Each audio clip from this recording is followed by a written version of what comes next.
एक धूल भरी पुरानी शेल्फ के कोने में वे केस फाइलें रखी हैं जिन रहस्यों का हल तुरंत नहीं मिला। दशकों तक सवाल छुपे रहे जब तक नई फुसफुसाहटें उन रहस्यों में जान नहीं डाल देती जिन्होंने अभिलेखागार को सताया है। नंबर 20। ओलंपिक स्नोबोर्डर और extreme sports athlete Trevor Daniel Jacob दिसंबर 2021 में तब बदनाम हुए जब उन्होंने YouTube पर खुद का वीडियो पोस्ट किया जिसमें वे अपनी हल्की विमान से उड़ान के दौरान कूदते दिखे। उन्होंने दावा किया कि इंजन फेल हो गया था, लेकिन वीडियो में दिखा कि जैसे ही पायलट की साइड का दरवाजा खुला वे पैराशूट के साथ बाहर निकलते हुए नजर आए। पायलट रहित विमान दुर्घटनाग्रस्त हुआ। जैकब बच गए और उन्हें व्यूज व सब्सक्राइबर मिले। इंटरनेट पर इस दुर्घटना के बनावटी होने को लेकर जल्दी ही संदेह बढ़ गया, खासकर जब मलबा गायब हो गया और विमान का इंजन कुछ समय के लिए फिर से चालू होता हुआ दिखा। फेडरल एविएशन एडमिनिस्ट्रेशन ने जांच कर 2021 में उनका पायलट लाइसेंस रद्द किया। यह निष्कर्ष निकाला कि उन्होंने रिकॉर्डिंग के लिए जानबूझकर विमान दुर्घटनाग्रस्त किया। 2023 की शुरुआत में जैकब ने न्याय में बाधा डालने और लाइक्स, फॉलोअर्स, मुनाफा और कुख्याति के लिए जानबूझकर विमान दुर्घटनाग्रस्त करने की बात कबूल की, जिसके लिए उन्होंने 6 महीने की जेल की सजा काटी। उस वीडियो को 2.9 मिलियन से ज्यादा व्यूज मिले। नंबर 19। करीब 5 दशक पहले यूएस हाईवे 69 के पास एक खेत की झाड़ियों में कुछ डरावना मिला था जो मरियाना से कुछ मील दूर था। 13 जनवरी 1977 को उस खेत में एक अज्ञात व्यक्ति के अवशेष पाए गए थे। Arkansas State Police Criminal Investigation Division को रिपोर्ट की जांच के लिए भेजा गया। जांचकर्ताओं ने अवशेष इकट्ठा किए और उन्हें Arkansas State Crime Laboratory Medical Examiner कार्यालय में जमा किया। यह खोज निश्चित रूप से ऐसे समय में हुई जब डीएनए परीक्षण अपनी शुरुआत में था। ये पता नहीं चल सका कि ये अवशेष किसके थे और मृत्यु का तरीका भी एक रहस्य ही बना रहा। अब तक माता पिता द्वारा अपहरण के मामले दसियों हजार हो चुके थे, जबकि अजनबियों द्वारा कुछ सैकड़ों ही थे। मामले इतने थे कि अवशेषों को एक व्यक्ति से जोड़ना मुश्किल था, खासकर जब गुमशुदगी की रिपोर्ट न हो। ली काउंटी बॉडी, जैसा कि इन अवशेषों को कहा जाने लगा था, उस पर ओक्लाहोमा गर्ल स्काउट हत्याकांड और सिमोन रिटेंजर के लापता होने का मशहूर मामला भारी पड़ गया था। उस समय खेत में मिले अवशेषों को ज्यादा अहमियत नहीं दी गई थी और अगले 48 सालों तक भी उन्हें प्राथमिकता नहीं मिली। हालांकि मार्च 2024 में एएसपी कोल्ड केस यूनिट उस दौर के सभी अनसुलझे मामलों की छानबीन कर रही थी और अगला ध्यान ली काउंटी में मिले अवशेषों पर था। एएससीएल की मदद से जांचकर्ता अवशेषों को ओथराम लैब्स भेजने में सफल रहे, जहां निजी प्रयोगशाला डीएनए विश्लेषण और फोरेंसिक वंशावली विकसित कर रही थी। इन्हीं प्रयासों से वे आखिरकार उन हड्डियों की पहचान कर सके जो 5 दशकों से सबूत कक्ष में थीं। 6 जून 2025 को ओथराम ने एक रिपोर्ट जारी की जिसमें बताया गया कि ये अवशेष किस व्यक्ति के थे। चार्ल्स हॉवर्ड वॉलेस उनका नाम था। आगे की जांच में 2 संभावित रिश्तेदारों का पता लगाया गया जो टेनेसी में रह रहे थे। जुलाई में उनसे डीएनए सैंपल लिए गए और चार्ल्स के डीएनए से उनकी तुलना की गई। सितंबर तक पुष्टि हो गई थी और पहचान सही थी। ये 21 वर्षीय युवक के अवशेष थे जो संभवतः 1974 की शरद ऋतु में अपने परिवार से संपर्क में नहीं था। रिश्तेदारों ने उसे आखिरी बार मेम्फिस टेनेसी में देखा था जब वह अपनी किशोरावस्था के अंतिम वर्षों में था और शहर के बीचों बीच एक हाफवे हाउस में इलाज कराने की प्रक्रिया में था। हालांकि अब हमारे पास ली काउंटी वाला शव के बारे में कुछ जानकारी है, लेकिन कुछ बातें अभी भी रहस्य में डूबी हुई हैं। एक तो अधिकारी उसकी असमय मौत का कारण समझ नहीं पा रहे हैं, या वह उस खेत में अकेला कैसे पहुंचा जहां लगभग 50 साल तक किसी ने उसे नहीं देखा। नंबर 18। 10 दिसंबर 1998 को जब इंटरनेट उपयोगकर्ताओं ने वेटिकन की वेबसाइट खोजी तो vaticano.org या vaticano.org दिखाई दिया। इसके ऊपर था vaticano.va जो वेटिकन की आधिकारिक वेबसाइट है। लेकिन जब उपयोगकर्ताओं ने दोनों वेबसाइटों को साथ साथ देखा तो उन्होंने पाया कि वे एक जैसी थी। इसलिए कुछ ने मान लिया कि कौन सी वेबसाइट इस्तेमाल करे इससे कोई फर्क नहीं पड़ता, और ज्यादातर लोगों ने नई वेबसाइट को ही चुना। समय के साथ कुछ छोटे बदलाव हुए जिन्हें कई उपयोगकर्ताओं ने नजरअंदाज किया। ये छोटे छोटे बदलाव धीरे धीरे किए गए और कुछ समय तक किसी को पता भी नहीं चला। इन बदलावों में उन अनुच्छेदों के शब्दों को बदलना भी शामिल था जो धर्म के अनुरूप नहीं थे। कई कथनों में बदलाव विधर्मी थे। कुछ को ऐसे बदला गया कि वे नशीले पदार्थों को वैध बनाने और विवाह से पहले रोमांटिक संबंधों के समर्थन में लगे। इनमें से कोई भी कथन मूल पोप दस्तावेजों की ईमानदार पुनरुत्पत्ति के अनुरूप नहीं था। नकली वेटिकन वेबसाइट पर ट्रैफिक बढ़ने से वेटिकानो.org सर्च इंजनों में इंडेक्स हो गया और उसे ज्यादा दृश्यता मिली। परिवर्तन जारी रहे। पोप के भाषण विधर्मी घोषणाएं बनते गए। गढ़े हुए शब्द साफ दिख रहे थे और पन्नों पर कई गलतियां थीं। उस दौर के पॉप गानों की कुछ पंक्तियां भी थी, लेकिन ये भी धार्मिक संदर्भ में डाली गई थी, जिससे हर नया बयान अजीब तरह से विश्वसनीय लगने लगा। यूजर्स को एक नया विकल्प मिलता जिसमें वे पोप साहब को खुद संदेश भेज सकते थे। कन्फेशन फॉर्म अगला फीचर था जो 1999 में जोड़ा गया, यानी वेटिकानो.org बनने के एक साल बाद। ग्रेट जुबली के लिए बने कन्फेशन फॉर्म से लगा कि अब पोप ईमेल से पाप माफ करेंगे। वेबसाइट ने निम्नलिखित कहा, उदाहरण है, यह मुक्त आत्मा की जुबली है। एक साधारण क्लिक से आपकी आत्मा शुद्ध हो जाएगी। और यूजर्स ने सच में साधारण क्लिक किए। 1999 में जुबली से कुछ समय पहले सैकड़ों तीर्थयात्री अनजाने में प्रायद्वीप के दूर दराज इलाकों में भेज दिए गए। वेटिकन को पता चला कि क्लोन वेबसाइट लोगों को गलत जगह भेज रही थी, इसलिए उन्हें कार्रवाई करनी पड़ी। वेटिकन अधिकारियों ने असली वेबसाइट के होम पेज पर चेतावनी पोस्ट कर जोर दिया कि यही आधिकारिक पेज है। आखिरकार वार्षिक पंजीकरण समाप्त हुआ और डोमेन प्रदाता ने नवीनीकरण रोक दिया, जिससे गलत वेबसाइट की गलत जानकारी बंद हो गई।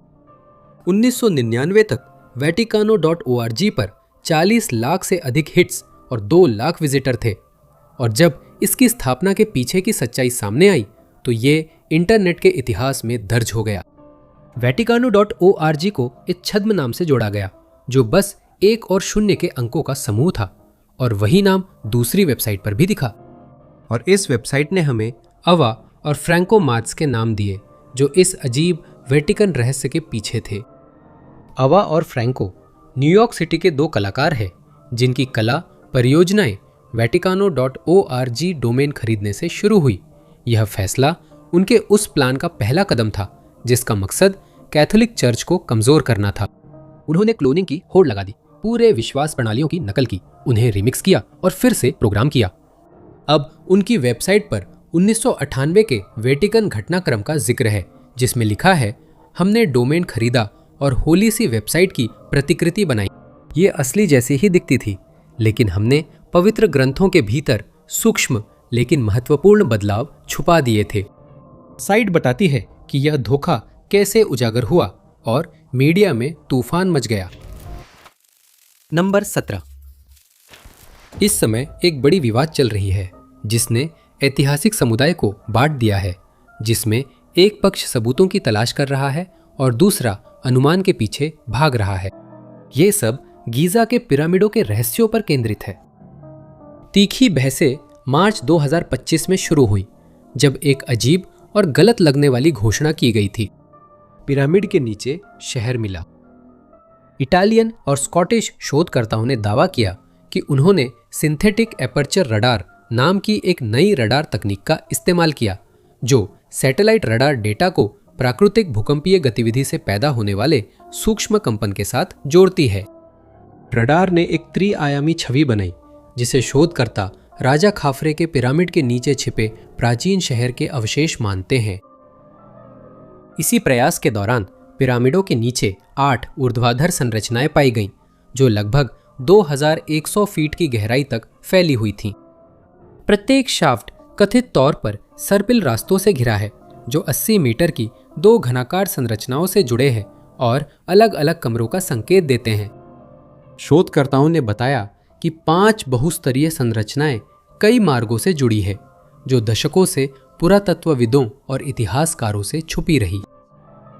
इस नई घोषणा के साथ संदेह होना स्वाभाविक था।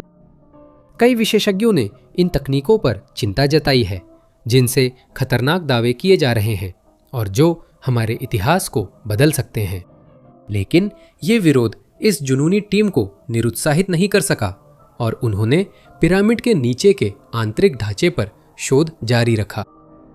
कुछ महीनों बाद लगातार खोज से टीम ने फिर एक अविश्वसनीय खोज की घोषणा की। एक दूसरा शहर, एक भूमिगत आपस में जुड़ा हुआ ढांचा मेनकाउरा के पिरामिड के नीचे पाया गया था। सीढ़ियां, पानी की पाइपलाइनें और ऊर्ध्वाधर शाफ्ट उनके रडार उपकरणों पर 3D रूप में दिखाई दिए।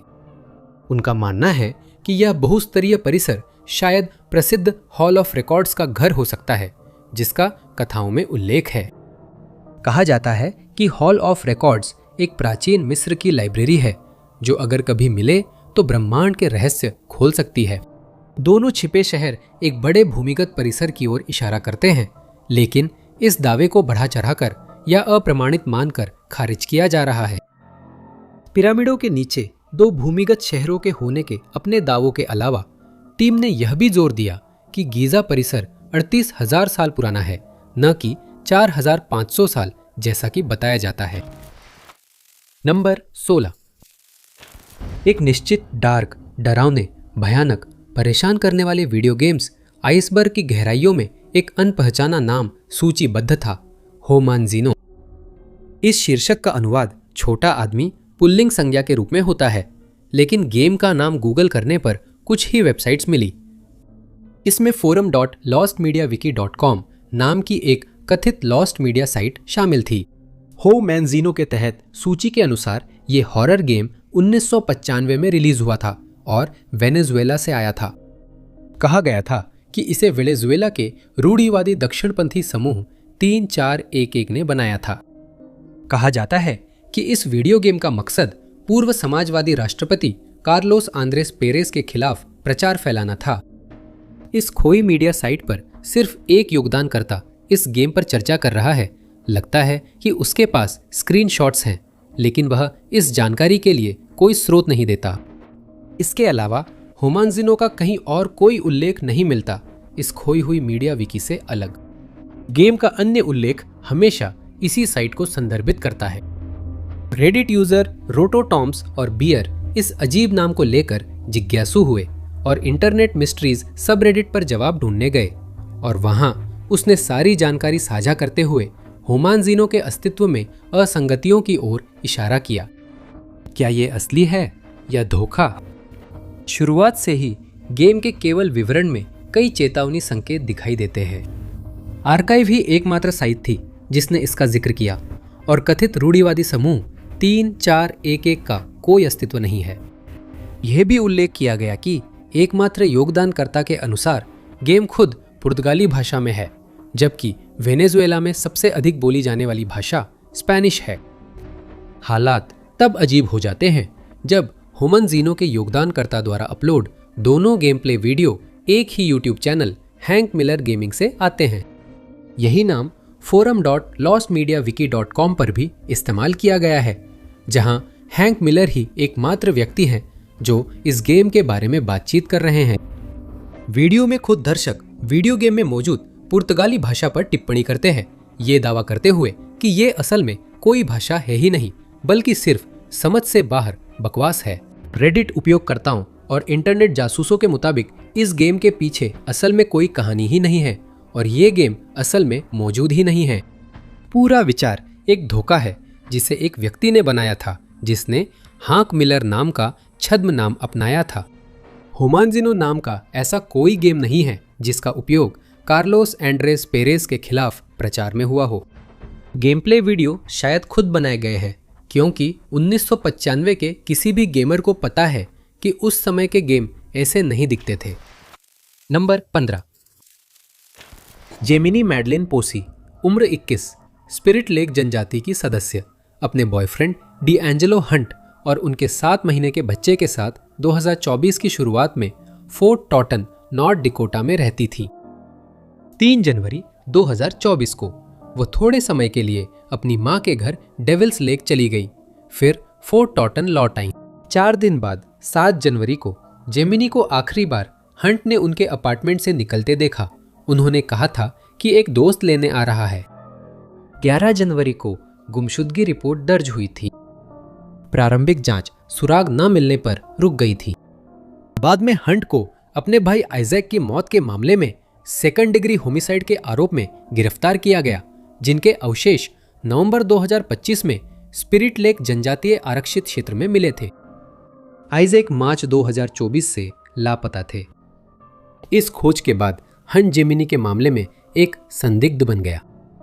दिसंबर 2025 में हंट पर संघीय ग्रैंड जूरी ने जेमिनी की संदिग्ध मृत्यु के लिए स्वैच्छिक मानववध और हमले का आरोप लगाया। हालांकि जेमिनी अब भी लापता है और उसकी लाश कभी नहीं मिली। नंबर 14। 1994 में एक अनिर्दिष्ट तारीख को एक अजीब प्रेस रिलीज ने पूरी दुनिया को हैरान कर दिया था। एसोसिएटेड प्रेस ने एक खबर जारी की जिसमें यह दावा किया गया कि माइक्रोसॉफ्ट, जो दुनिया की सबसे बड़ी पीसी सॉफ्टवेयर निर्माता कंपनी है, एक ऐसे प्रतिष्ठान का अधिग्रहण करने जा रही है जिसकी किसी ने उम्मीद नहीं की थी। इस लेख में कहा गया था कि कंपनी जल्द ही रोमन कैथोलिक चर्च का अधिग्रहण करेगी। वेटिकन सिटी की डेटलाइन के अनुसार खबर में कहा गया कि अगर यह सौदा होता है तो पहली बार कोई कंप्यूटर सॉफ्टवेयर कंपनी किसी प्रमुख विश्व धर्म का अधिग्रहण करेगी।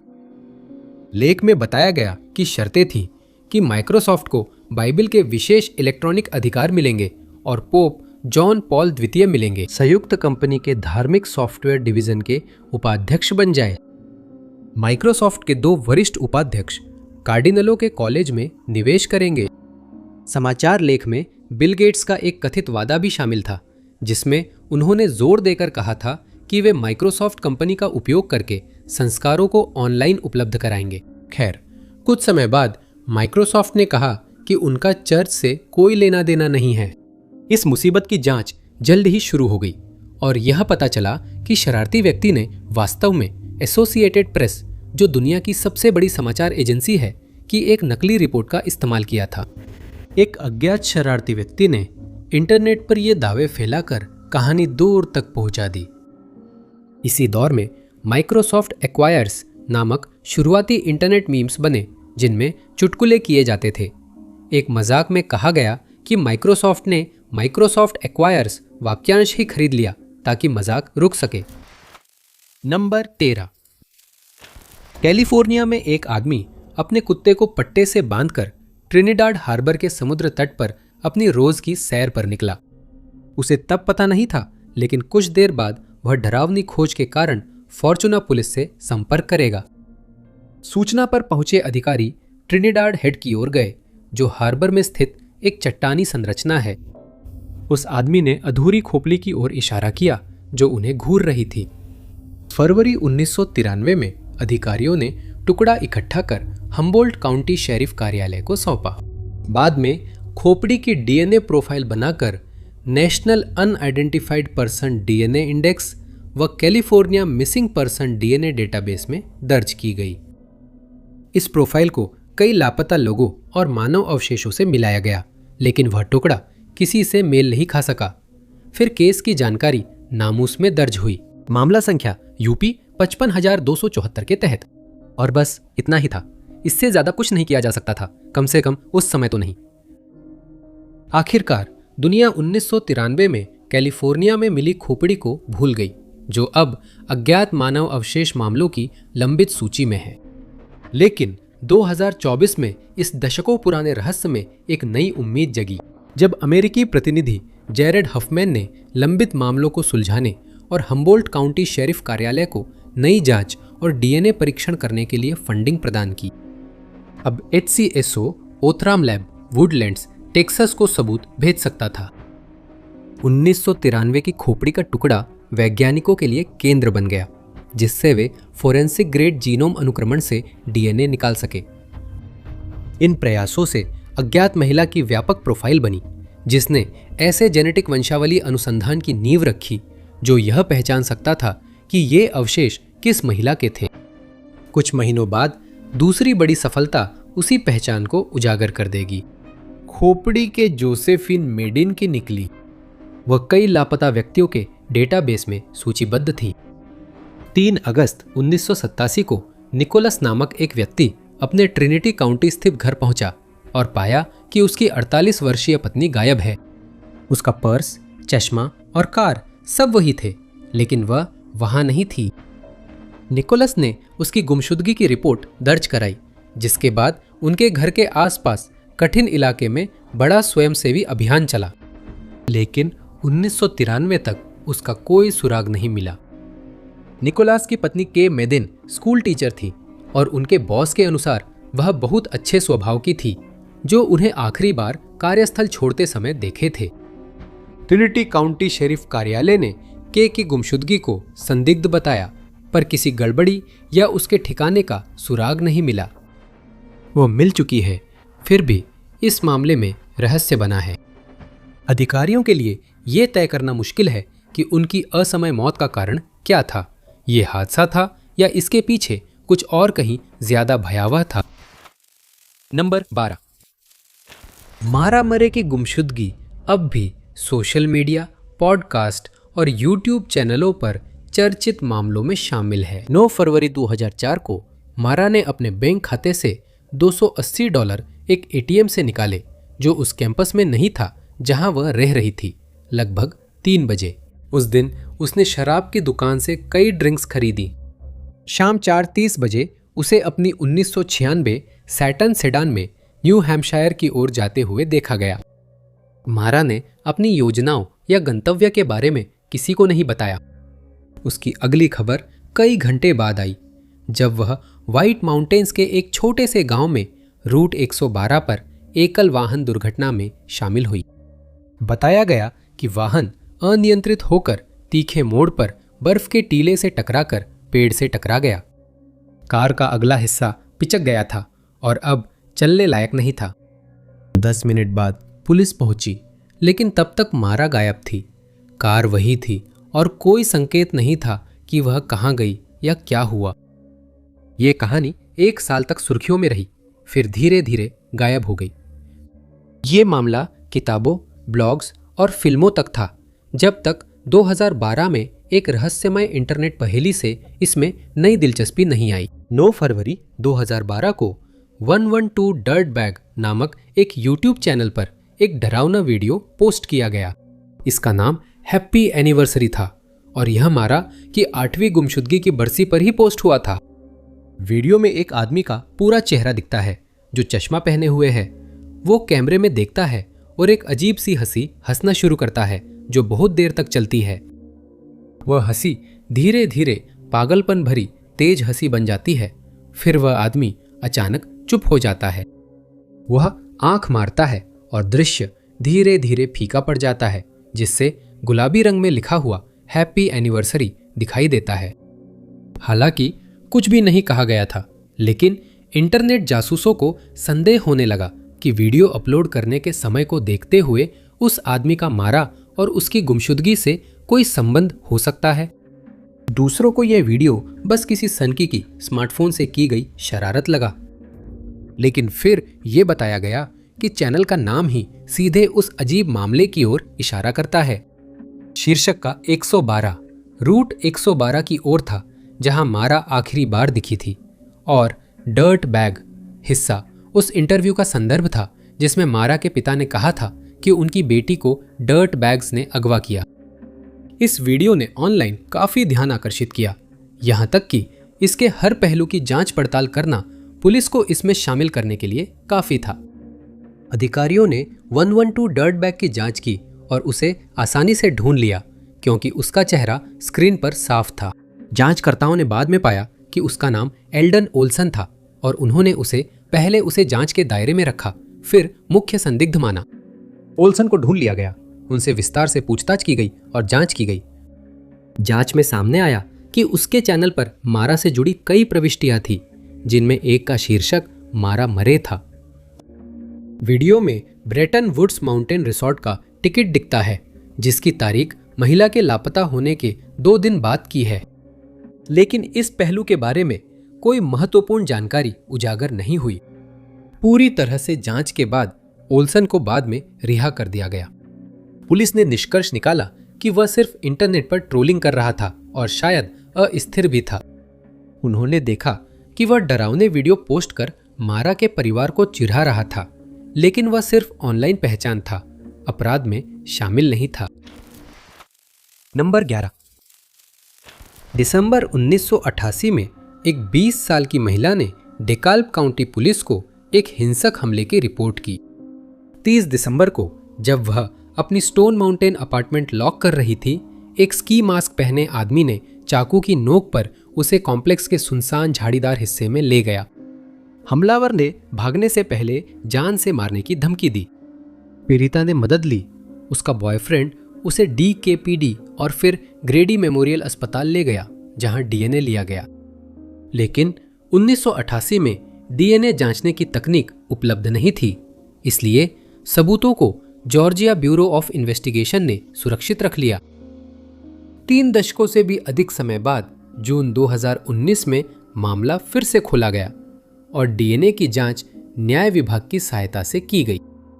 बाद में सबूत रेजिनाल्ड कॉल्डवेल से जुड़े, जो उस समय 58 साल के थे और अपराध के वक्त डेकाल्ब काउंटी में रहते थे। आगे की जांच, पूछताछ और गवाहियों के बाद कॉल्डवेल को 20 मई 2025 को अपहरण, हमला और गंभीर मारपीट के आरोप में दोषी ठहराया गया और उन्हें 2 लगातार उम्र कैद की सजा के साथ 20 साल अतिरिक्त सजा सुनाई गई। नंबर 10। ये 11 अक्टूबर 2009 की बात है, जब हाय वॉल्टर इट्स मी पैट्रिक नामक एक अजीब यूट्यूब चैनल ने उतना ही अजीब वीडियो अपलोड किया। एक आदमी, शायद पैट्रिक, फ्रेम में आता है। उसे चश्मा पहने हुए देखा जा सकता है और उसके माथे पर मध्यम लंबाई के बाल लटक रहे हैं। वो कैमरे में देखकर अपने दोस्त वॉल्टर से बात कर रहा है। पैट्रिक हाल ही की एक घटना की कहानी सुना रहा है। वह घटना थी कि वह अपनी नई गर्लफ्रेंड से कैसे मिला। बेहद जबरदस्त उत्साह के साथ पैट्रिक अपनी कहानी शुरू करता है। हाय वॉल्टर, मैं आज मॉल में था, सोचो क्या हुआ। वह आदमी उत्साह में मुट्ठी उठाता है और बताता है कि वो सबसे शानदार लड़की से मिला।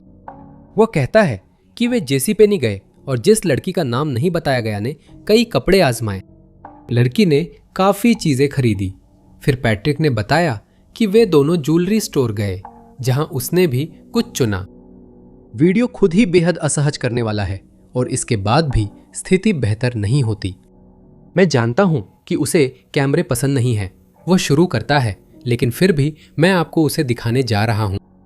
पैट्रिक अपना रिकॉर्डिंग डिवाइस उठाता है और अपनी गर्लफ्रेंड की ओर चलना शुरू करता है।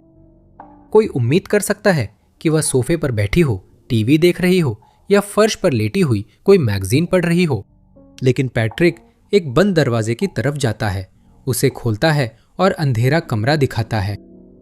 फर्श पर एक मुश्किल से दिखाई देने वाली आकृति देखी जा सकती है। वह बेतरतीब ढंग से चिल्लाने लगती है, जिससे यूट्यूबर कमरे में घुस जाता है और दरवाजा जोर से बंद कर देता है। वीडियो खत्म होने से पहले और चीखें सुनाई देती है।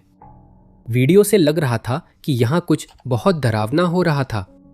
इन दृश्यों को देख कुछ लोगों ने इसे अपहरण समझा और इससे एक और परेशान करने वाला संबंध जुड़ गया।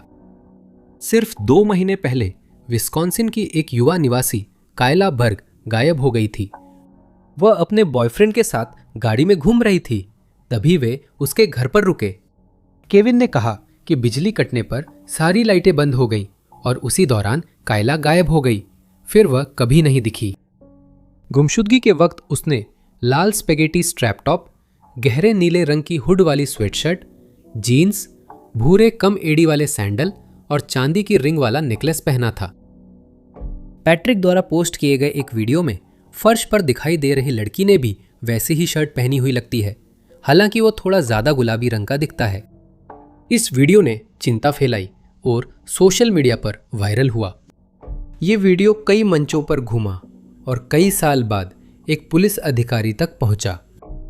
परिचय वीडियो एक रहस्यमय मामले में बदल गया, जिससे सवाल उठा कि क्या बंद दरवाजे के पीछे फर्श पर पड़ी लड़की कायला बर्द है। स्थानीय पुलिस विभाग को भी यही शक हुआ और चैनल की जांच 2016 में शुरू हुई, जो कि डरावना वीडियो पोस्ट होने के लगभग 8 साल बाद थी।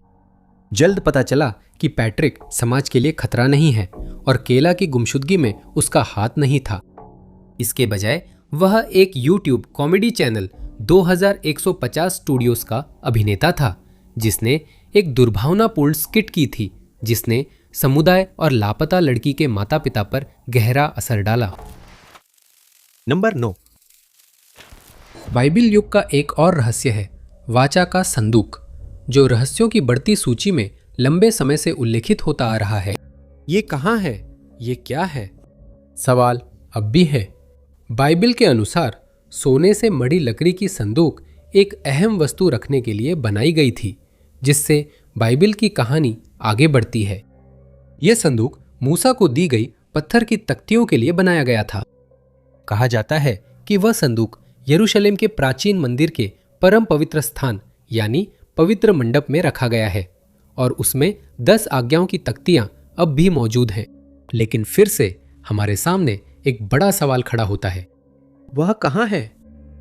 अगर हम हाल ही में हुई प्रगति पर विश्वास करें तो वाचा के संदूक का रहस्य सुलझने के एक कदम और करीब आ गया है। हालिया खोज का केंद्र बाइबिल का शहर शीलो है, जो वाचा के संदूक की चर्चाओं में कम ही आता है। यरूशलेम में मंदिर बनने से पहले शीलो में, जो सामरिया का एक प्राचीन नगर था, एक मंदिर था। यह मंदिर यरूशलेम की इमारतों से लगभग 400 साल पहले बना था, जो 10 आज्ञाओं और दोनों नगरों की स्थापना की समय रेखा को देखते हुए बहुत लंबा समय है। शीलो एक महत्वपूर्ण स्थान था जहां वेदियां स्थापित कर बलिदान और पूजा की जाती थी, जैसा पवित्र ग्रंथ में बताया गया है। इस पूरे समय बहुत से लोग यह सोचते रह गए कि क्या वे सच में मानते हैं कि शीलो वास्तव में अस्तित्व में था। यह नगर उन कुछ में था जिन्हें आसानी से पहचाना जा सकता था। वहां एक मंदिर, वेदियां और चढ़ावे के अवशेष होते और ये सभी चीजें 2023 में अप्रत्याशित रूप से खोजी जाती। द जेरूसलम पोस्ट ने एक अद्भुत खोज की कहानी प्रकाशित की, जिसने इतिहासकारों को पूरी तरह से हैरान कर दिया। पुरातात्विक खुदाई उस क्षेत्र में चल रही थी जिसे माना जाता है कि सदियों पहले वही शीलो नगर था। परत दर परत जमीन उस मजबूत होती जा रही थ्योरी के पक्ष में और संकेत उजागर करती गई। जैसे ही उन्होंने धूल हटाना शुरू किया, विशेषज्ञों ने सोचा कि क्या उन्होंने अभी अभी वह पूजा परिसर खोज निकाला है जो कभी शीलो में केंद्रित था। टीम ने पत्थर की संरचना के खंडहर पहचाने तो उन्हें तुरंत चौंकाने वाला एहसास हुआ। उस संरचना के आयाम विवरण, विन्यास और उन आयामों से मेल खाते हैं जिनका वर्णन उस तंबू के लिए किया गया है जिसमें माना जाता है कि वाचा का संदूक रखा गया था। वाचा का संदूक जीवन के नियमों को समेटे है और यह खोज दुनिया बदल सकती है। विशेषज्ञों ने बताया कि यह इमारत पूर्व पश्चिम दिशा में है और 2 से 1 अनुपात में विभाजित है, जैसा शास्त्रों में है। शोधकर्ताओं ने एक बड़ी आंतरिक दीवार भी दर्ज की जो स्थान को 2 भागों में बांटती थी और निर्गमन ग्रंथ में वर्णित पवित्र व परम पवित्र स्थान के विभाजन को दर्शाती थी। इस सिद्धांत के समर्थन में 1 लाख से ज्यादा जानवरों की हड्डियां मिली है, जिनमें भेड़, बकरी और गाय शामिल है, जिन्हें शायद बलि में इस्तेमाल किया गया था। यह खोज संयोग नहीं हो सकती। यह पूरी तरह से स्पष्ट था कि यह एक धार्मिक बलिदान का स्थल था और इसके आयाम तंबुए मुलाकात के आयामों से मेल खाते थे। लेकिन उस निवास स्थान से वाचा का संदूक गायब था, जिसने अब भी रहस्य बनाए रखे हैं। नंबर 8। ये 1991 की बात है जब पहली वेबसाइट शुरू की गई थी। हालांकि उस समय तक इंटरनेट कुछ सालों से मौजूद था। इसे ब्रिटिश वैज्ञानिक टिम बर्नर्स-ली ने सर्न में स्थापित किया था। यह साइट वर्ल्ड वाइड प्रोजेक्ट का हिस्सा थी। वर्ल्ड वाइड वेब तब से बहुत आगे बढ़ चुका है। हालांकि यह अपनी शुरुआत में था, इंटरनेट तब भी रहस्यों से भरा हुआ था। एक खास रहस्य तो सिर्फ 6 साल बाद 1997 में सामने आया।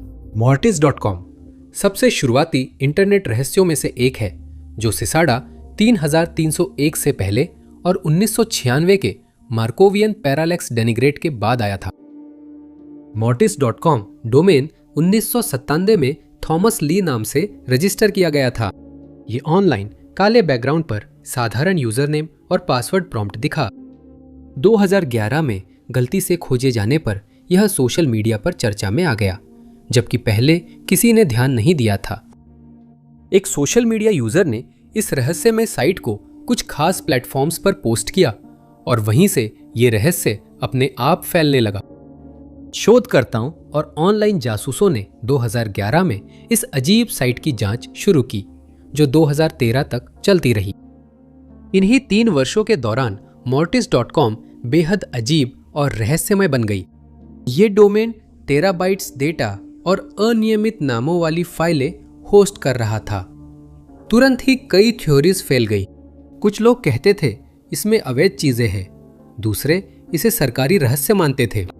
लेकिन इससे पहले कि कोई यह पता लगा पाता कि इनमें से कौन सा विकल्प सही है, वह वेबसाइट गायब हो गई।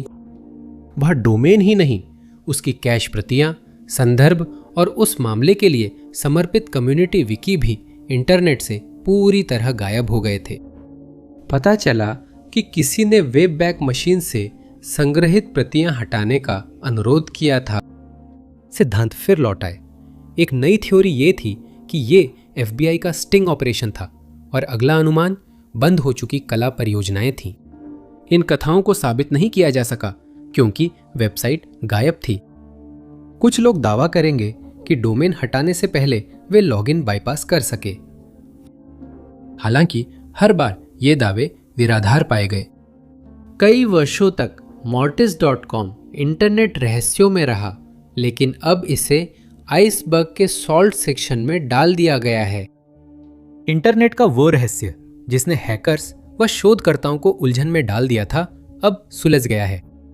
एक खोजी व्यक्ति ने मूल साइट का डार्क वेब मिरर ढूंढने में सफलता पाई और जो उन्होंने खोजा वो बेहद साधारण निकला। पता चला कि वह मिरर वेबसाइट अननेम्ड सोसाइटी की है। वेबसाइट पर एक पेज है जिसका शीर्षक है थॉमस लिंग घटना और इस सेक्शन में विस्तार से बताया गया है कि डेवलपर इगोर ने थॉमस लिंग नाम को एक छद्म नाम के रूप में इस्तेमाल किया था। थॉमस लिंग नामक डेंटिस्ट ने यह पता लगाकर डेवलपर से अपना नाम इस संबंध से हटाने का अनुरोध किया। उस संस्था ने उनकी बात मान ली और मुआवजे में mortis.com नाम की ईमेल सेवा बनाई जो लिंग और उनके डेंटल प्रैक्टिसेस के लिए थी।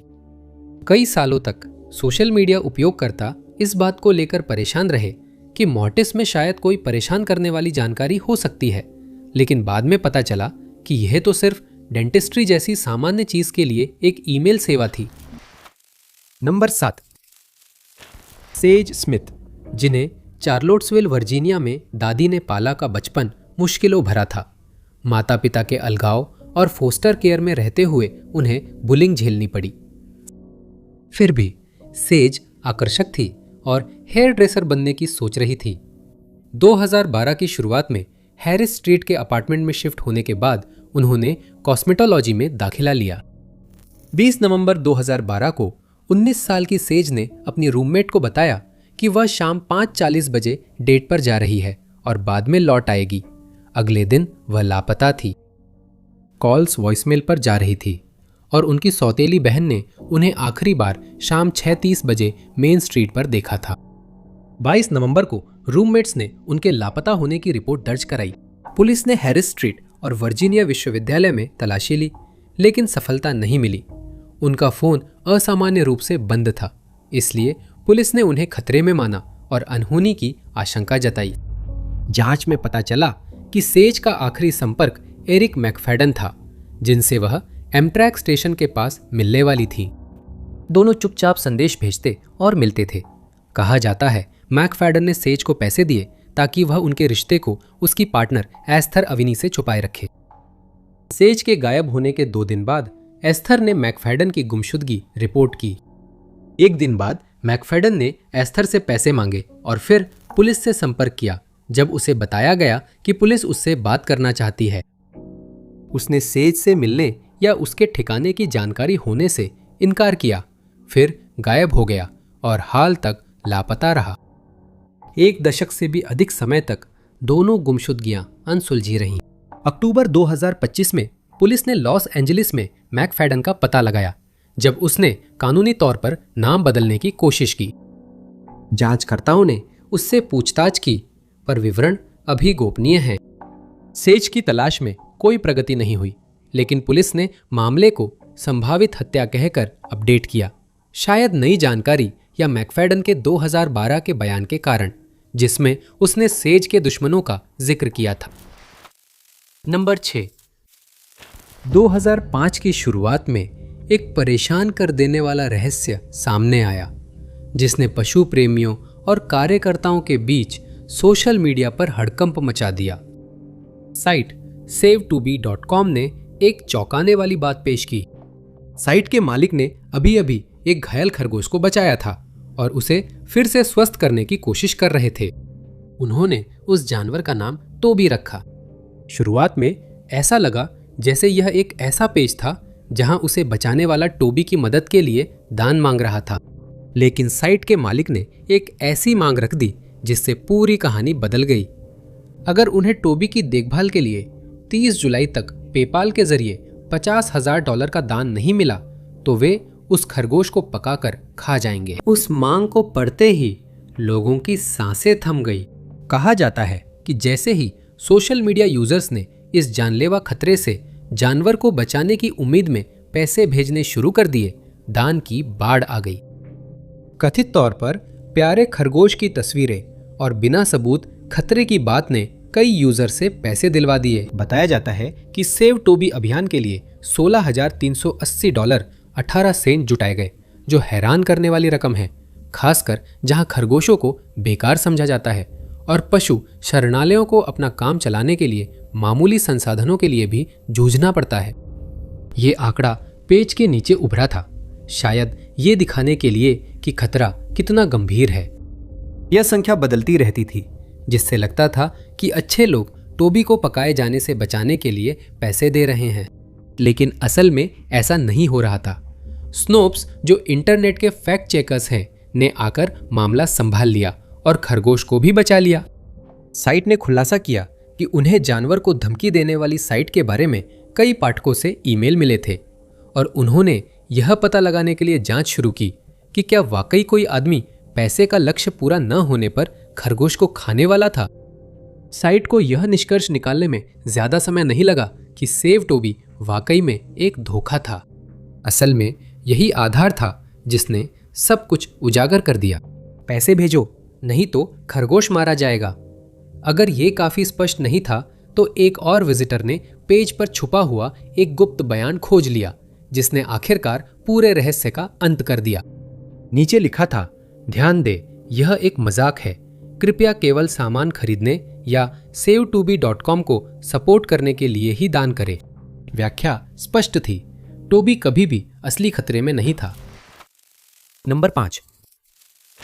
उत्पत्ति की किताब में एक कहानी का उल्लेख है जिसकी वास्तविकता पर विवाद है। यह महनईम नामक शहर है जो इजराइल में यर्दन नदी के पूर्वी किनारे पर स्थित है। उत्पत्ति में याकूब की अपने भाई से मिलने की यात्रा का वर्णन है। वह महनईम पहुंचता है जो उसके लिए एक अनाम नगर था। यहां परमेश्वर के दूत उससे मिले और कहा कि यह परमेश्वर का शिविर है और उसका नाम महनईम रखा, जिसका अर्थ है 2 शिविर। इस घटना के कई शताब्दियों बाद इजरायली गोत्रों रूबेन, गाद और मनश्शे ने यर्दन नदी के पूर्वी किनारे पर अपनी विरासत मांगी। मूसा ने अनुरोध मंजूर किया, लेकिन शर्त रखी कि ये गोत्र कनानियों से युद्ध में दूसरे गोत्रों की मदद करेंगे, और उन्होंने ऐसा ही किया। बाद में ये क्षेत्र उन्हें दे दिया गया, लेकिन कनान पर विजय के बाद परमेश्वर के आदेश से कई नगर जैसे महनईम लेवियों को मिले। इस अनोखे नगर से जुड़ी कई और कहानियां हैं जो सदियों में फैली हुई हैं, लेकिन सवाल यह है कि यह कहां है। जनवरी 2025 में 2 प्रमुख इजरायली विद्वानों ने इस रहस्य में एक दिलचस्प घटनाक्रम की घोषणा की, एक ऐसा घटनाक्रम जिसे उन्होंने सिर्फ 2 महीने पहले ही पहचाना था। जॉर्डन की एक पहाड़ी चोटी पर स्थित पुरातात्विक स्थल पर शेरों और भोज के चित्रों वाले पत्थर बिखरे हैं, जो करीब 2800 साल पुराने प्राचीन इजरायली महल के प्रमाण माने जा सकते हैं। ईसा पूर्व 8वीं सदी की शुरुआत की भव्य वास्तुकला की उपस्थिति इजरायली विस्तार का प्रमाण हो सकती है, जिससे यह संकेत मिलता है कि यह महल इजराइल के राज्य का हिस्सा था और महनाइम शहर उसकी सीमाओं के भीतर आता था। बाइबल के अंशों से पता चलता है कि यह शहर पेनुएल के पास स्थित था, जिसे शोधकर्ता आज के टेल अद-दहाब एश शर्की मानते हैं। इस सिद्धांत को बाइबल में पेनुएल के मंदिर के उल्लेख से समर्थन मिलता है और ऐसा लगता है कि ऐसा एक मंदिर टेल अद-दहाब एश शर्की में पाया गया है। हालांकि इन खंडहरों की खोज का इस्तेमाल बाइबल और उसमें वर्णित कथाओं की ऐतिहासिकता की पुष्टि के प्रमाण के रूप में नहीं किया जा रहा है, लेकिन इन खंडहरों की खोज को बाइबल की ऐतिहासिकता साबित करने के लिए इस्तेमाल नहीं किया जा रहा है। शोधकर्ता कहते हैं कि यह ट्रांस जॉर्डन में इजरायलियों की उपस्थिति का प्रमाण है, जो समझने में मदद कर सकता है कि बाइबल घटनाक्रम इसी क्षेत्र में क्यों हुए। नंबर 4, इंटरनेट की अंतहीन सुरंग की गहराइयों में छुपा हुआ हमें एक ऐसी जगह मिलती है जिसकी पड़ताल न करना ही बेहतर है। डार्क वेब वह जगह है जहां वेबसाइट्स सर्च इंजन से छुपी होती हैं और सिद्धांततः इन्हें गुमनाम रूप से देखा जा सकता है।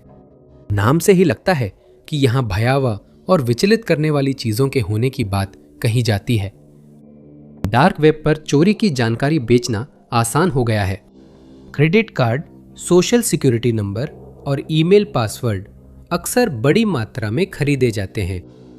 इसका एक उदाहरण 2012 की घटना है, जिसमें एक रूसी हैकर ने लिंक्डइन ईमेल एड्रेस से 117 मिलियन पासवर्ड चुरा लिए थे और बाद में उस जानकारी को डार्क वेब पर बेचने के लिए पेश किया था।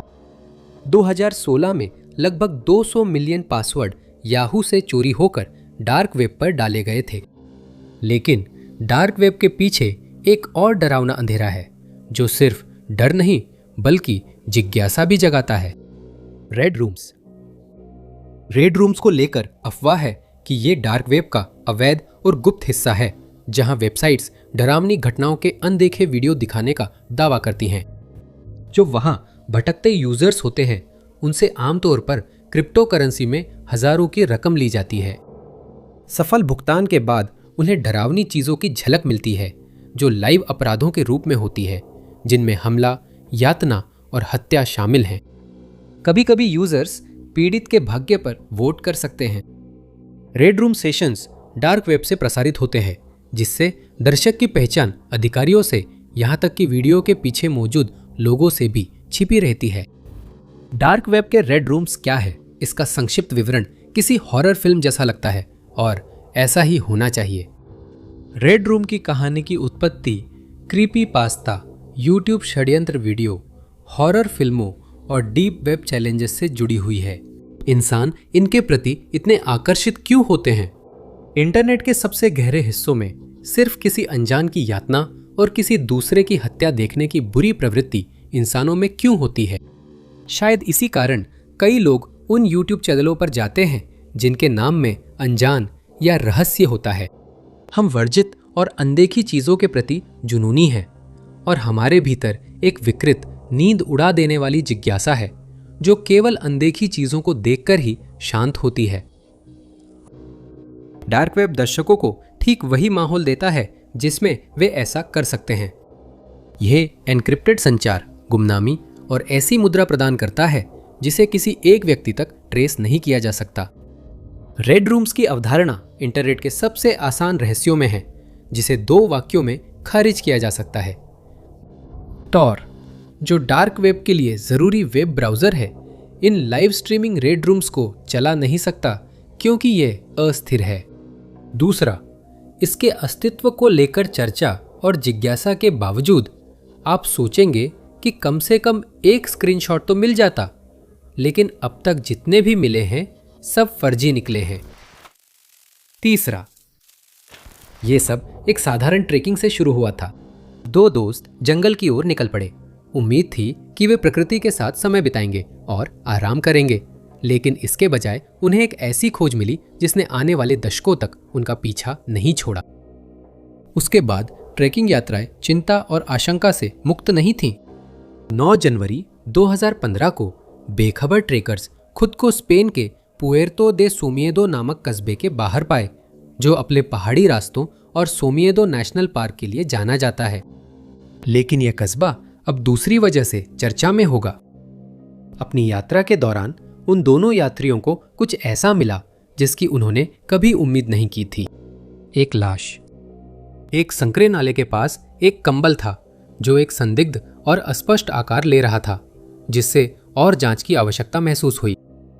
जैसे ही दोनों पास पहुंचे, एक तेज बदबू ने उन्हें पीछे हटने पर मजबूर कर दिया, जिससे उन्होंने स्थानीय पुलिस विभाग को बुलाया। अधिकारियों ने मौके पर पहुंचकर तहें हटाना शुरू किया और नीचे एक शव मिला। मृतक की पहचान न होने के कारण उसे सोमिएदो का आदमी नाम दिया गया और जल्द ही उसे पोस्टमार्टम के लिए मुर्दाघर भेज दिया गया। उस आदमी का एक पैर गायब था। माना जाता है कि मृतभक्षी जानवरों ने ले लिया। यह भी पाया गया कि उसकी पसलियां उभरी होने के बावजूद उसने अपने जीवन के अधिकांश समय में पर्याप्त पोषण प्राप्त किया था। उसकी दाढ़ी मूछों की अच्छी देखभाल की गई थी और उसकी त्वचा से भी पता चलता था कि जीवन भर उसकी अच्छी देखभाल हुई थी। सोमिएदो का आदमी भी विकृत था। उसका सिर छोटा, हाथ पैर और उंगलियां लंबी थी, पीठ में कुबड़ और छाती की हड्डी उभरी थी। डीएनए अनुक्रमण ने जल्दी ही यह निर्धारित कर लिया कि वह कॉकेन सिंड्रोम से पीड़ित था, जिसका मतलब था कि वह अपने दम पर नहीं रह सकता था और उसे लगातार देखभाल की जरूरत थी। यह कहा गया कि मृतक की हालत देखते हुए उसके पास कम से कम एक देखभाल करने वाला था। अज्ञात व्यक्ति को कंबल में लपेटकर नाले के किनारे रखा गया, लेकिन पुलिस को कोई आपराधिक गतिविधि नहीं मिली। कोई हिंसा, जहर देने या किसी अन्य दुर्भावनापूर्ण कृत्य का कोई सबूत के संकेत नहीं मिले। मेडिकल परीक्षक ने भी यह निष्कर्ष निकाला कि उनकी असमय मृत्यु का कारण दिल का दौरा था। हालांकि पहचान नहीं हो सकी। पुलिस को भरोसा था कि परिवार जल्द मिल जाएगा। कॉकेन सिंड्रोम एक दुर्लभ बीमारी है और उस व्यक्ति की शारीरिक विशेषताओं का वर्णन किया जाए तो उन्हें आसानी से पहचाना जा सकता है। इसलिए जांचकर्ता नजदीकी शहर गए। उन्हें विश्वास था कि कोई आगे आएगा। अजीब बात यह थी कि वहां किसी निवासी ने दी गई जानकारी पर उस व्यक्ति को नहीं पहचाना। पुलिस ने तलाश पड़ोसी शहरों तक बढ़ाई, लेकिन कुछ नहीं मिला। उसके हुलिये जैसा कोई व्यक्ति न अस्पताल रिकॉर्ड में मिला, न किसी भी आवासीय देखभाल केंद्र में। नगरपालिका के जन्म रिकॉर्ड जांच के केंद्र बने और उन ग्रामीण दाइयों की तलाश हुई जो उसके जन्म के वक्त थीं, लेकिन कुछ नहीं मिला। सवाल अब भी है, सोमिएदो का वह आदमी कौन था? अक्टूबर 2024 में इस मामले में पहली बड़ी सफलता मिली, लेकिन अभी तक किसी को इसका पता नहीं था। ये 2 व्यक्तियों की गिरफ्तारी के वारंट से शुरू हुआ, जो भाई बहन थे, एनरिके और एनरिक्वेटा। उन्हें अपने विकलांग भाई के अनिवार्य मूल्यांकन के लिए अदालत में पेश होना था, जिसकी वे देखभाल करते थे। भाई बहन ने पुनर्मूल्यांकन के लिए अदालत में न जाकर आश्रित को भी पेश नहीं किया। सामाजिक सेवाओं को तब शक हुआ जब 10 साल तक उन्होंने उस विकलांग व्यक्ति को न देखा, न कोई खबर मिली, जबकि एनरिके और एनरिक्वेटा उसकी ओर से हर महीने 3000 यूरो ले रहे थे। लेकिन दोनों कई महीनों तक कानून से बचने में कामयाब रहे, जब तक कि आखिरकार फरवरी 2025 में उन्हें एक होटल में पकड़ नहीं लिया गया। हिरासत में लिए जाने के बाद एक परेशान कर देने वाली कहानी सामने आई, जो दशकों पुराने एक अनसुलझे मामले को उजागर करने वाली थी।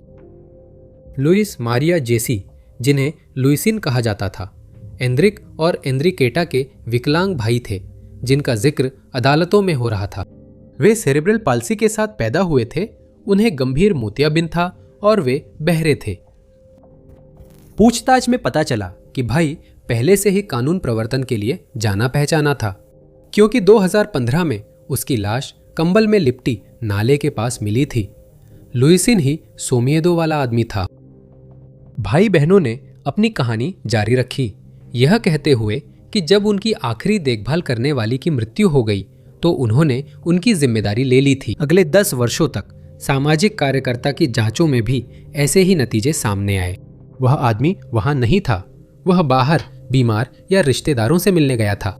असल में भाई बहनों ने बताया कि वो आदमी और ज्यादा बीमार होता जा रहा था, लेकिन उन्होंने एम्बुलेंस नहीं बुलाई क्योंकि उन्हें डर था कि वे उसे बचा नहीं पाएंगे, जिससे उसकी मौत दर्ज हो जाएगी और फंड बंद हो जाएगा। इसलिए उन्होंने इंतजार किया जब तक लुइसिन बीमारियों और भूख से मर गया, और फिर वे उसे जंगल में ले गए। उसकी लाश को दुनिया और सरकार से छुपा दिया, जिससे वे अगले 10 साल तक विकलांगता फंड लेते रहे।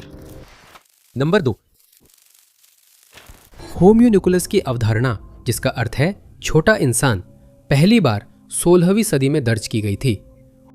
ये अवधारणा एल्केमी के क्षेत्र में उत्पन्न हुई थी और विशेष रूप से उन छोटे मानवाकार जीवों के निर्माण को संदर्भित करती थी जो पूरी तरह से विकसित होकर प्रकट होते थे। ऐसे कलात्मक चित्रण मौजूद हैं जिनमें एल्केमिस्ट इस प्रयोग को करते हुए दिखाए गए हैं, जहां वे एक मुर्गी के अंडे में तरल पदार्थ इंजेक्ट करते हैं। कुछ समय बाद एक लघु मानव प्रकट होता है। यह विचार समय के साथ खो गया, पर पूरी तरह नहीं मिटा। इंटरनेट आने के बाद कुछ लोगों ने अजीब अवधारणाएं और अवास्तविक कथाएं फैलाने के लिए इसे आसान मंच बना लिया। कॉर्नी अलीव ऐसे ही एक व्यक्ति थे जिन्होंने इस उद्देश्य के लिए इंटरनेट का उपयोग किया। यूट्यूब शुरुआती सोशल मीडिया प्लेटफॉर्मों में था जिसने कंटेंट को बिना ज्यादा नियंत्रण के साझा करने दिया। अलीव, एक रूसी व्यक्ति, ने होम्यूनिकुलस की एल्केमी से जुड़ी कथाओं के बारे में जाना और अपने प्रयोगों को दर्ज करना शुरू किया, जो अंततः वेबसाइट पर फैल गए। अपने पहले video how to make a homunculus में अलीव दर्शकों को ये प्रक्रिया दिखाते हैं। सामने की ओर हमें वह सारी चीजें दिखाई देती हैं जो इस काल्पनिक जीव को बनाने के लिए चाहिए होती हैं। एक अंडा, जैविक तरल से भरी एक सिरिंज, एक कंटेनर और एक छोटी कैंची। फिर अनुवादित शब्द स्क्रीन के निचले हिस्से में दिखाई देते हैं। नमस्ते, आज हम होम्यूनिकुलस बनाने का प्रयोग करेंगे। बस फिर क्या था, इंटरनेट पर हलचल मच गई। कई लोग मानने लगे कि वे ऐसा जीव बना सकते हैं। यही वीडियो था जिसने 2016 में इंटरनेट पर होम्यूनिकुलस बनाने का ट्रेंड शुरू कर दिया था। अलीव अपने प्रयोगों में लगातार लगे रहे और अपने अजीबोगरीब प्रयोग तब तक करते रहे जब तक वे होम्यूनिकुलस 21 तक नहीं पहुंच गए। उसी साल उस रूसी व्यक्ति का अचानक निधन हो गया, जिससे उनकी मौत और उन प्रयोगों से जुड़ी बड़ी साजिशी थ्योरीज सामने आई। इसके तुरंत बाद यूट्यूब पर होम्यूनिकुलस क्रीचर रियल या फेक जैसे वीडियो सामने आने लगे। वे समाज और सोशल मीडिया को गलत जानकारी से दूर ले जाने की उम्मीद कर रहे थे। रूसी प्रयोगों का हवाला देते हुए यूट्यूबर दिखाता है कि दुनिया को बेवकूफ बनाना कितना आसान है।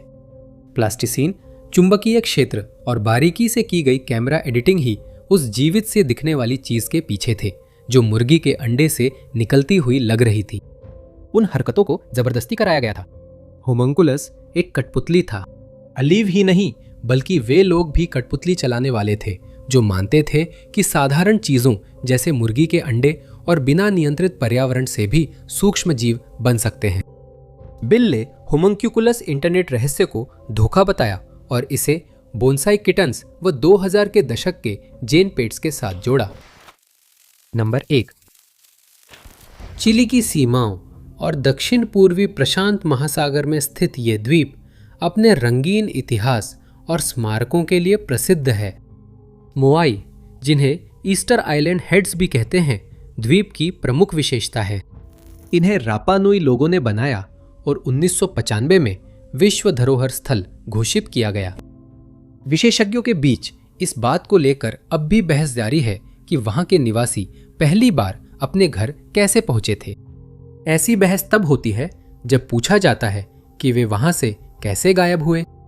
हमें हमेशा यही बताया गया है कि ईस्टर द्वीप के पतन का कारण पारिस्थितिक विनाश था। पारिस्थितिक विनाश की परिकल्पना सबसे अधिक रापा नुई के संदर्भ में लागू की जाती है और इसे वर्तमान जलवायु परिस्थितियों का वर्णन करने के लिए भी इस्तेमाल किया जा सकता है। इस सिद्धांत के अनुसार समाज के पतन का कारण उनके अपने ही हाथों से लाया गया पर्यावरणीय विनाश था। कुछ विशेषज्ञों का मानना है कि इसका कारण अधिक उपभोग था। मोआई प्रतिमाओं के निर्माण के लिए वनों की कटाई, अत्यधिक उपयोग से मिट्टी का कटाव जिससे अकाल पड़ा, आंतरिक संघर्षों के कारण युद्ध हुए और इसके बाद विशेषज्ञों के अनुसार समाज का विघटन हो गया। उन्होंने कहा कि पारिस्थितिक विनाश पतन का कारण था। रापा नुई ने संसाधनों के क्षय और क्षमता से अधिक दबाव के कारण खुद को समाप्त कर लिया। अब हमारे ज्ञान पर सवाल उठ रहे हैं। प्रचलित सिद्धांत अब टिक नहीं रहा क्योंकि 1 महीने पहले तकनीक ने फिर अपनी उपयोगिता साबित की। दूरस्थ द्वीप के 15 पूर्व निवासियों को काफी समय से प्रयोगशाला में रखा गया है ताकि नए तरीकों से और अधिक रहस्य और गुप्त बातें उजागर की जा सके, और वे इतिहास को फिर से लिखने के लिए बिल्कुल उपयुक्त उम्मीदवार थे। जैसा कि हम जानते हैं, हाल ही में जीनोम अनुक्रमण से शोधकर्ताओं को डीएनए की अधिक जानकारी मिली है और इसका उपयोग यह पता लगाने में हो रहा है कि वास्तव में क्या हुआ था। 15 निवासियों के डीएनए विश्लेषण में विशेषज्ञों को आनुवांशिक बॉटलनेक का ऐसा कोई प्रमाण नहीं मिला जो जनसंख्या में तेज गिरावट की ओर इशारा करे। पुरातात्विक डेटा और रेडियोकार्बन डेटिंग के विश्लेषण के माध्यम से यह भी निर्धारित किया गया कि अधिकांश प्राचीन जनसंख्याओं की तरह रापा नुई की शुरुआत भी छोटी थी और सदियों तक लगातार बढ़ती रही, जिससे 3 से 4 हजार लोगों की आबादी बनी रही। समुदाय ने एक पत्थरों वाली खेती की तकनीक का उपयोग किया जिससे वे ज्वालामुखीय मिट्टी का प्रबंधन कर सके, लेकिन 1860 के दशक तक उनकी संख्या अचानक बहुत तेजी से गिर गई। और 1860 के दशक में क्या हो रहा था?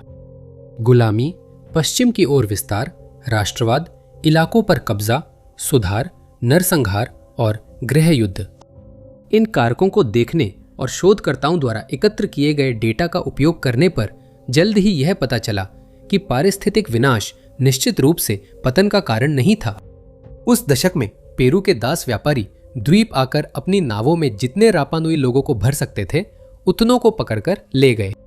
जब तक वे द्वीप से रवाना हुए तब तक समुदाय का 1/3 हिस्सा गायब हो चुका था। यह स्पष्ट रूप से कोई पतन नहीं था।